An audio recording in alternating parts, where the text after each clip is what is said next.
मोदी का जन्मदिन है। वो ऐसे व्यक्ति हैं जो कि भारत के प्रधानमंत्री पद पर आसीन होने वाले स्वतंत्र भारत में जन्मे पहले व्यक्ति हैं।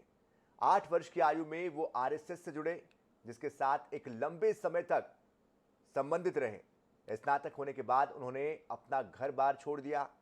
मोदी ने 2 साल तक भारत भर में यात्राएं भी की और अनेकों धार्मिक केंद्रों का दौरा किया। बाद में वो आरएसएस के पूर्णकालिक कार्यकर्ता बन गए। आइए जानते हैं प्रधानमंत्री नरेंद्र मोदी का जीवन सफर।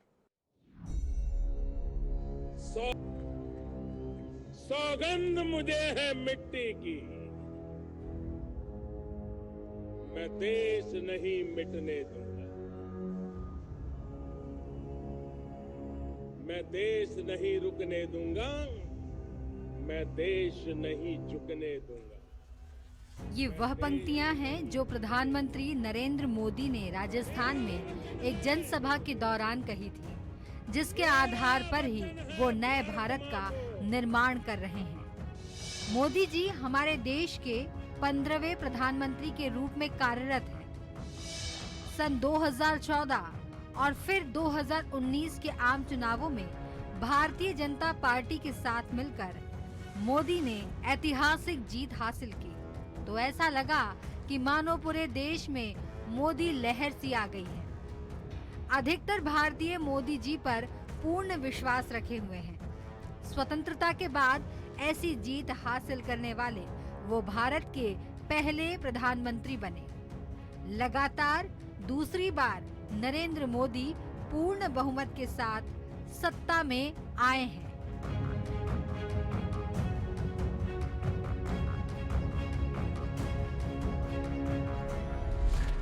प्रधानमंत्री बनने के पहले से लेकर बाद तक इन्होंने भारत देश के विकास के लिए कई महत्वपूर्ण कार्य किए।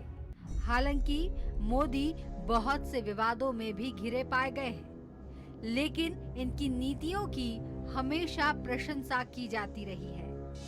नरेंद्र भाई दामोदर दास मोदी का जन्म सितंबर 17, 1950 को गुजरात के वडनगर के एक गुजराती परिवार में हुआ।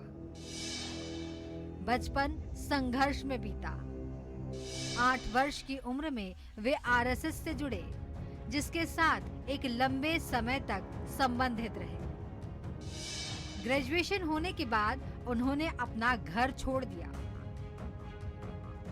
इसके बाद उन्होंने 2 साल तक भारत भर में यात्रा की और अनेकों धार्मिक केंद्रों का दौरा किया।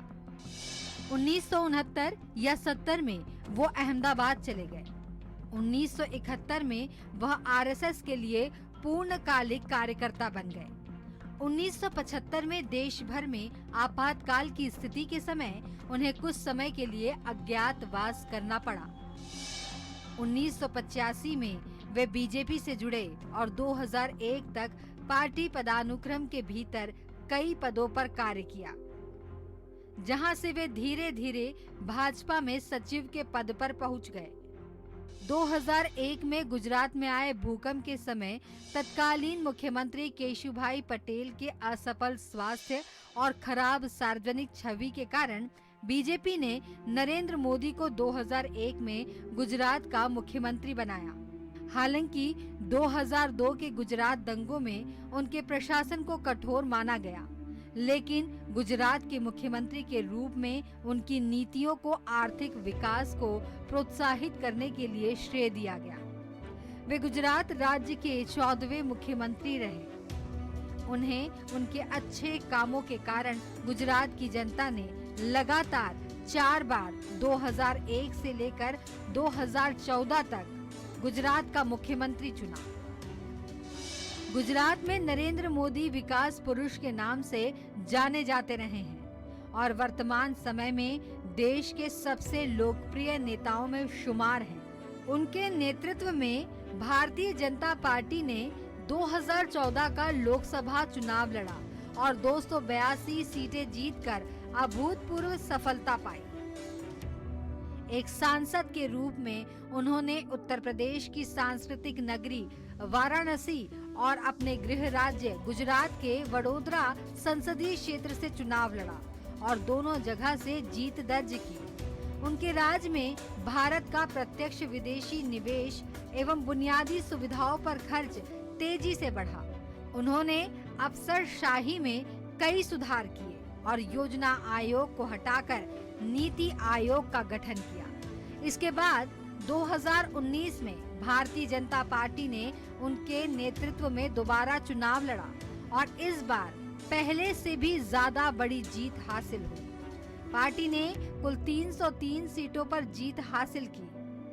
भाजपा के समर्थक दलों यानी एनडीए को कुल 352 सीटें मिली। 30 मई 2019 को शपथ ग्रहण कर नरेंद्र मोदी लगातार दूसरी बार प्रधानमंत्री बने। 2019 के आम चुनाव में उनकी पार्टी की जीत के बाद उनके प्रशासन ने जम्मू और कश्मीर की विशेष राज्य के दर्जे को रद्द कर दिया। उनके प्रशासन ने नागरिकता संशोधन अधिनियम 2019 भी पेश किया। प्रधानमंत्री के रूप में उन्होंने स्वच्छ भारत अभियान, प्रधानमंत्री जन धन योजना, प्रधानमंत्री उज्ज्वला योजना, प्रधानमंत्री कृषि सिंचाई योजना, प्रधानमंत्री फसल बीमा योजना, प्रधानमंत्री कौशल विकास योजना। प्रधानमंत्री मोदी ने सत्ता में आने के बाद बहुत अहम अभियान चलाए। उन्हीं में से एक मेक इन इंडिया अभियान भी था। इसके अलावा गरीब कल्याण योजना, सुकन्या समृद्धि योजना, प्रधानमंत्री Awas Yojana, digital India programme जैसे अभियान उन्होंने शुरू किए, जिससे देश की तस्वीर बदलती नजर आ रही है। INH news bureau.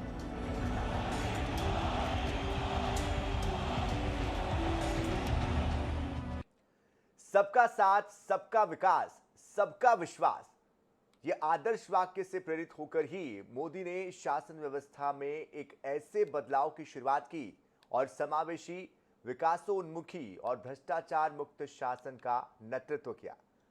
प्रधानमंत्री ने अंत्योदय के उद्देश्य को साकार करने और समाज के अंतिम छोर पर बैठे व्यक्ति को सरकार की योजनाओं और पहल का लाभ मिले, ये सुनिश्चित करने के लिए स्पीड और स्केल पर खास तौर पर काम किया।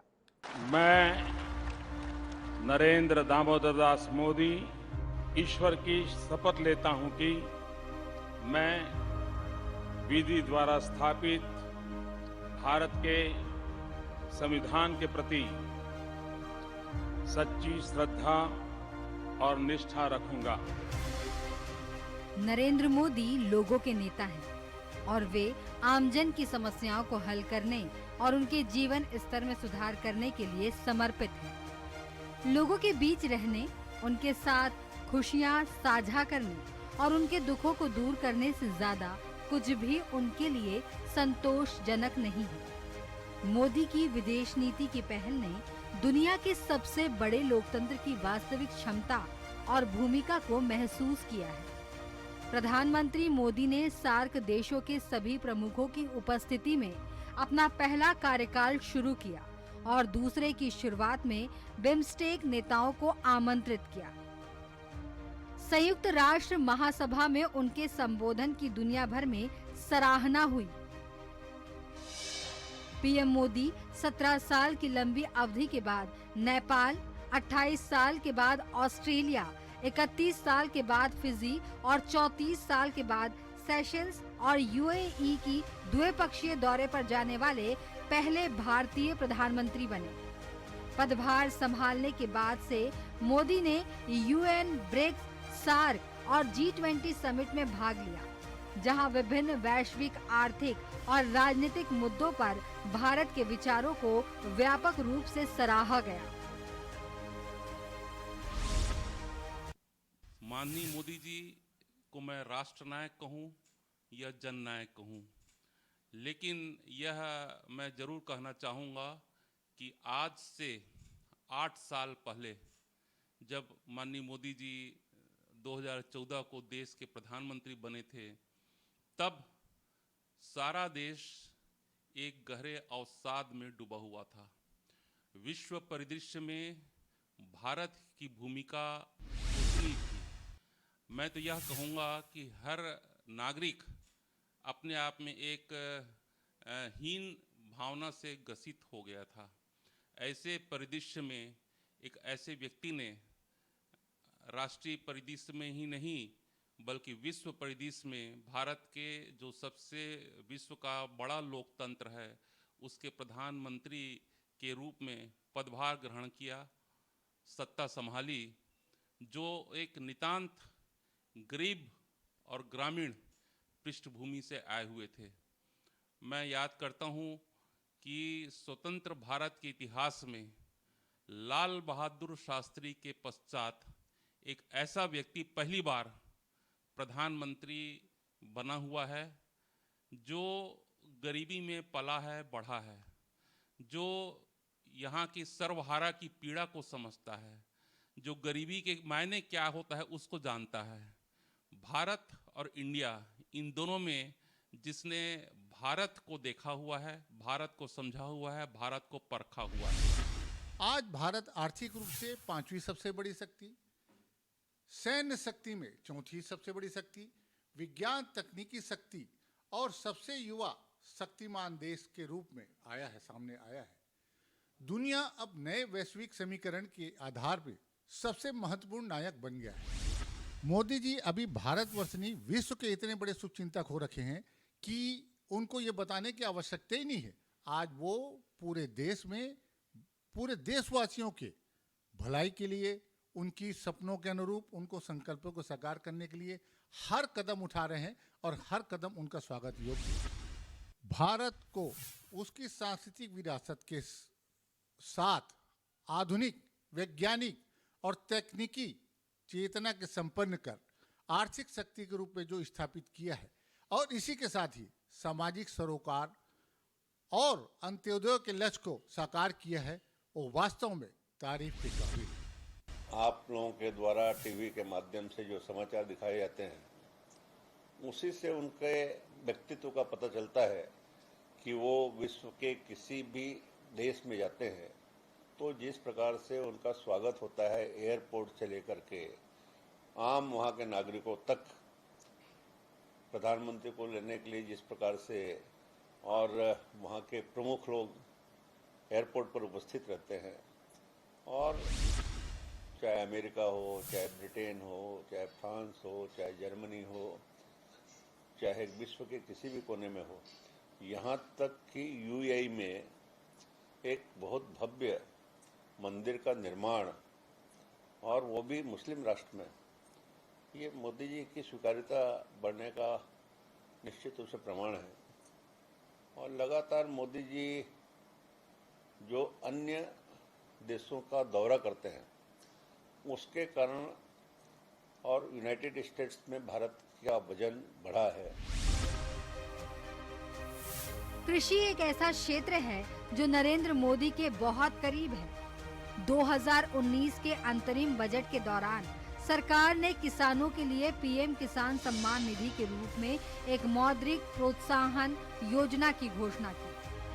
24 फरवरी 2019 को योजना के शुरू होने के बाद लगभग 3 सप्ताह में नियमित रूप से किश्तों का भुगतान किया गया। पीएम मोदी के दूसरे कार्यकाल की पहली कैबिनेट बैठक के दौरान इस योजना में 5 एकड़ की सीमा को हटाते हुए सभी किसानों को पीएम किसान का लाभ देने का फैसला लिया गया। देश के यशस्वी प्रधानमंत्री नरेंद्र मोदी के बारे में यहाँ के छत्तीसगढ़ के किसान क्या सोचते हैं, क्या नरेंद्र मोदी जी इन लोगों के जीवन में खुशहाल लाए हैं, आइए हम बात करते हैं डायरेक्ट किसान से। हम आपसे जानना चाहेंगे कि वर्तमान में देश के प्रधानमंत्री जी किसानों के लिए क्या किए हैं। मैं अम्मी रेड्डी, पूर्व सरपंच ग्राम पंचायत दोंदे खुर्द, वर्तमान सरपंच पति हूँ।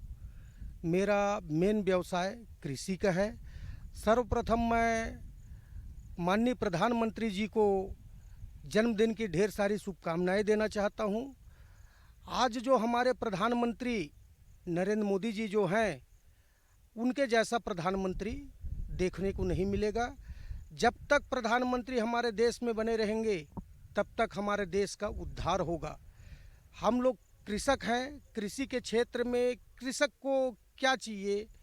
खाद, बीज, बिजली, ये हमको पर्याप्त मात्रा में मिल रहा है। जो भी फसल ले रहे हैं उनका उचित मूल्य भी मिल रहा है, समय में मिल रहा है। तो इसमें किसानों का उद्धार हुआ है, कहीं किसान कोई परेशान नहीं है।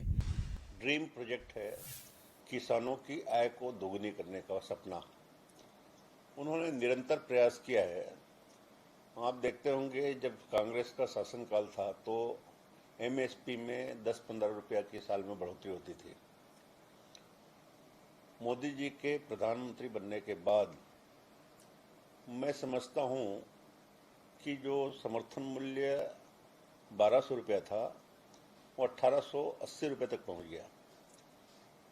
दूसरा, खाद में सब्सिडी, मैं समझता हूं कि एक बोरी खाद के पीछे लगभग 2000 रुपये की सब्सिडी गवर्नमेंट ऑफ इंडिया के द्वारा दी जा रही है ताकि किसानों के और उत्पादन लागत में वृद्धि मत हो। जमीनी स्तर पर तो उनका लोगों के साथ एक मजबूत व्यक्तिगत जुड़ाव तो है ही साथ सोशल मीडिया पर भी उनकी मजबूत उपस्थिति है। उन्हें भारत के सबसे ज्यादा टेक्नोसेवी नेता के रूप में भी जाना जाता है। वो लोगों तक पहुंचने और उनके जीवन में बदलाव लाने के लिए सोशल मीडिया का उपयोग करते हैं। वे Facebook, Twitter, Instagram, SoundCloud, LinkedIn, Vivo और अन्य सोशल मीडिया प्लेटफॉर्म्स पर बहुत सक्रिय हैं। हेमंत वर्मा, INS 24/7, धरसीवा।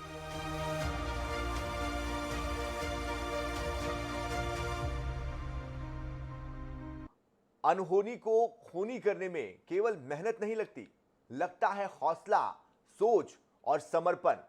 ऐसा नहीं था कि बीते 8 सालों में चुनौतियां और असफलताएं नहीं थी। इस दौरान स्वागत हुआ, तालियां मिली तो साथ साथ आलोचनाएं भी मिली, लेकिन पीएम मोदी ने बहुत कुछ ऐसा किया जो इतिहास के पन्नों में दर्ज किया जाएगा।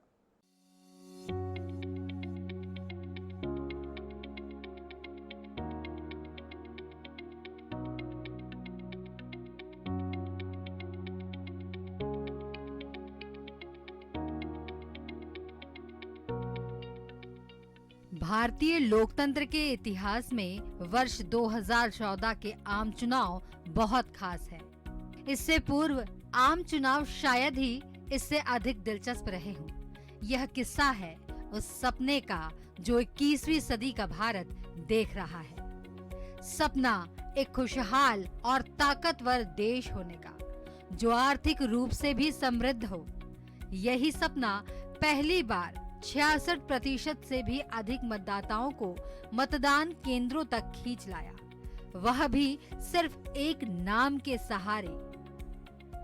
किसी एक व्यक्ति को लेकर ऐसी दीवानगी और जादू पहले कभी नहीं देखा गया, और वह व्यक्ति है भारत के 15वें प्रधानमंत्री के रूप में पदभार संभाल चुके नरेंद्र मोदी। भारतीय लोकतंत्र ने इतनी उम्मीदें इससे पहले कभी किसी पार्टी या व्यक्ति से नहीं की। दुनिया के सबसे बड़े लोकतांत्रिक देश को उसके 15वें प्रधानमंत्री के रूप में नरेंद्र दामोदर दास का मिलना कई मायनों में बहुत खास है। संघर्ष की मिसाल प्रधानमंत्री नरेंद्र मोदी में एक ऐसे ओजस्वी, निर्णायक और विकासोन्मुख नेता है जिनका पूरा जीवन संघर्ष की मिसाल रहा है। बहुत कम उम्र से ही उन्होंने अपने जीवन को देश की सेवा में लगा दिया था। आज उन्होंने एक लोकप्रिय नेता के रूप में विश्व पटल पर अपनी अविस्मरणीय छवि बनाई है। हमारे देश के यशस्वी प्रधानमंत्री श्री नरेंद्र मोदी जी को जन्मदिन की हार्दिक बधाई और शुभकामनाएं देता हूं, और ईश्वर से यही कामना करता हूं कि उनको लंबी आयु दे ईश्वर, और ऐसी देश की तरक्की आगे करते रहें। और जहाँ तक हम प्रधानमंत्री जी के कार्यकाल में जो हम लोग अभी देख रहे हैं, जिन प्रकार से योजनाएं जनता और गरीब और किसान के हित में बना रहे हैं, और ख़ास तौर पर योजनाओं का जो क्रियान्वयन है, उनके दूरदृष्टि सोच, उस योजना का लाभ नीचे सभी गांव गरीब किसान के लोगों को कैसे मिले, और योजनाओं का क्रियान्वयन कैसे धरातल पे हो, वो जिस ढंग से कार्य करते हैं, ये हम उनसे प्रेरणा लेते हैं संगठन के नाम से भी, और उनको योजनाओं के प्रचार प्रसार से, यही से हम उनको प्रेरणा मिल के हम नीचे काम करते हुए जाते हैं वहाँ पे। भारत देश के नाम को इतना रोशन किया है कि आज पूरे विश्व में मोदी जी को एक बहुत बड़ा नेतृत्व क्षमतावान लीडर मान करके पूरे विश्व के हर समुदाय के, हर देश के लोग माननीय नरेंद्र मोदी जी को एक विश्व स्तरीय नेता के रूप में देखना चाहते हैं। ऐसा भारत का कायाकल्प करने वाला प्रधानमंत्री जो आज हमको सौगात के रूप में इस देश को मिला है, ये हम सब भारतवासियों के लिए बहुत ही गर्व की बात है। जीएसटी आने से ये हो गया कि हमारे अकाउंट खुल गए, हम क्या खरीद रहे हैं और क्या बेच रहे हैं, और हमको जीएसटी इनपुट मिलता है जिससे कि हम अपने व्यवसाय को और सुचारू रूप से चलाते हैं, और देश जो टैक्स हमारा जाता है वो डायरेक्ट देश के खजाने में जाता है, जिससे कि हमारे देश की चारों ओर तरक्की हो रही है। पहले हमने कभी नहीं सुना था कि सर्विस टैक्स से या सेल टैक्स से कोई हमारे देश का खजाना भर रहा है। आज देखिए जीएसटी में लाखों करोड़ रुपया सरकार को जो मिल रहा है वो एक देश को सुचारू रूप से चलाने के लिए सबसे बड़ी उपलब्धि है। कोरोना महामारी जब अपने चरम पर थी, पूरी दुनिया ठप हो गई थी।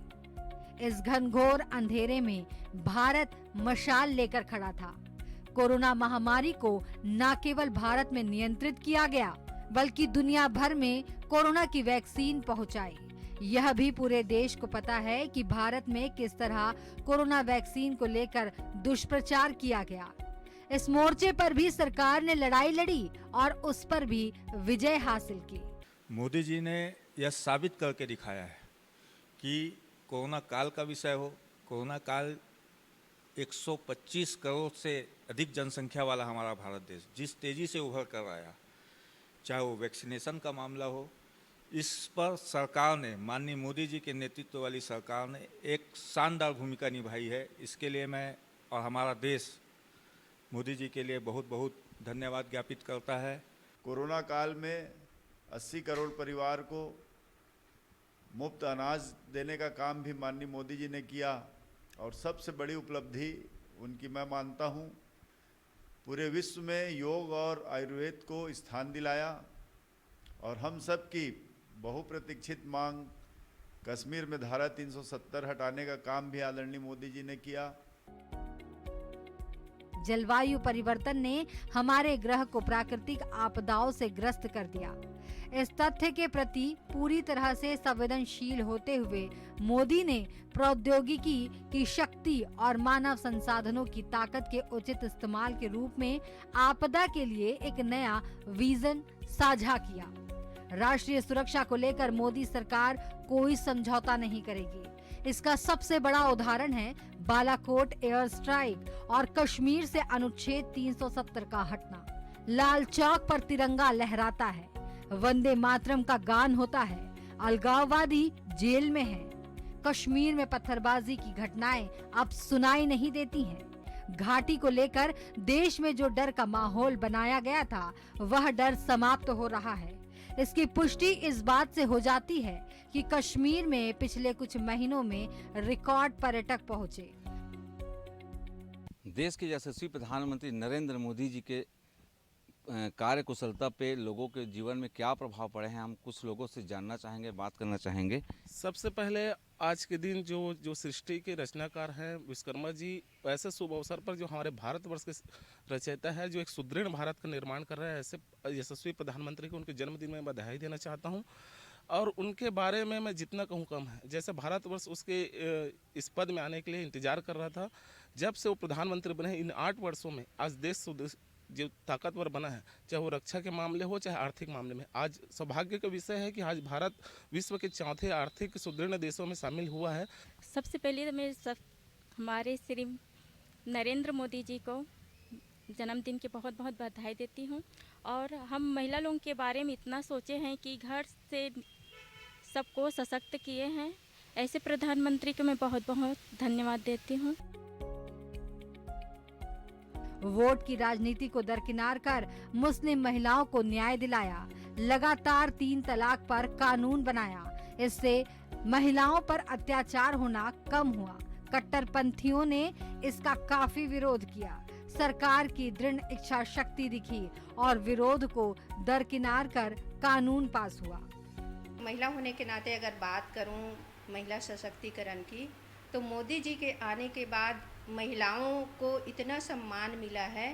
महिलाओं के लिए उन्होंने जन्म से लेकर मृत्यु तक के योजनाएं बनाई हैं, जिनमें एक योजना ये भी है बेटी बचाओ बेटी पढ़ाओ का, जिससे कि पहले क्या होता था कि बेटियों को उतना संरक्षण नहीं मिलता था, हमेशा वो डरी सहमी सी रहती थी। लेकिन ये योजना आने के बाद में बेटी बचाओ बेटी पढ़ाओ की योजना के बाद में सभी बेटियां आज सशक्त हुई है, सबल हुई है। सामाजिक रूप से बात करें तो सब समाज के लिए विकास का काम हुआ है। जातिगत आधार पे देखें, 3 तलाक का मामला है, जैसे मुस्लिम बहनों के, ये एक तरह से महिलाओं के ऊपर प्रताड़ित और आत्मग्लानि का एक विषय था। मुस्लिम महिलाओं के ऊपर जो 3 तलाक वाला मामला है उसको भी ख़त्म करके माननीय नरेंद्र मोदी जी ने एक उनको सम्मान से जीने का अधिकार दिया। प्रधानमंत्री जी के द्वारा विगत 8 वर्षों में शिक्षा के क्षेत्र में काफ़ी अभूतपूर्व काम किए गए हैं, जिनके लिए मैं उनका धन्यवाद करना चाहूँगी। प्रधानमंत्री जी के द्वारा नई शिक्षा नीति लागू की गई, जिसके अंतर्गत बच्चों के सर्वांगीण विकास पर काफ़ी ध्यान दिया जा रहा है। उनके द्वारा शिक्षा के लिए काफ़ी और भी काम किए गए हैं, जिसमें स्कूल के इंफ्रास्ट्रक्चर भी आता है, जिसके अंतर्गत उन्होंने अटल लैब जैसे अत्याधुनिक न्यू टेक्नोलॉजी वाले लैब इंट्रोड्यूस करवाए, जिसके चलते बच्चों को थ्योरेटिकल नॉलेज के साथ साथ हम उनके प्रैक्टिकल नॉलेज पर भी काफ़ी ध्यान दे रहे हैं। प्रधानमंत्री जी का बहुत बहुत धन्यवाद करना चाहूँगी। पीएम मोदी ने भारत को डिजिटल भारत बनाने का ऐलान किया। उनके कार्यकाल को 8 साल से ज्यादा का समय पूरा हो चुका है। अपने दोनों ही कार्यकाल में उन्होंने भारत को डिजिटल इकोनॉमी बनाने के लिए कई कदम उठाए हैं। मसलन डिजिटल रुपया, यूपीआई, आयुष्मान भारत जैसी कई योजनाओं का ऐलान किया है। वहीं देश के हर परिवार को बैंकिंग सिस्टम से जोड़ने के लिए प्रधानमंत्री नरेंद्र मोदी ने 15 अगस्त 2014 को जन धन योजना की शुरुआत की थी। फिर उज्ज्वला योजना, किसान सम्मान निधि योजना, आयुष्मान भारत योजना, स्वच्छ भारत मिशन और अन्य योजनाओं की शुरुआत हुई। अब वो 2024 में तीसरी पारी के लिए भी इशारा कर चुके हैं। INS 24/7 के लिए हेमंत वर्मा की रिपोर्ट।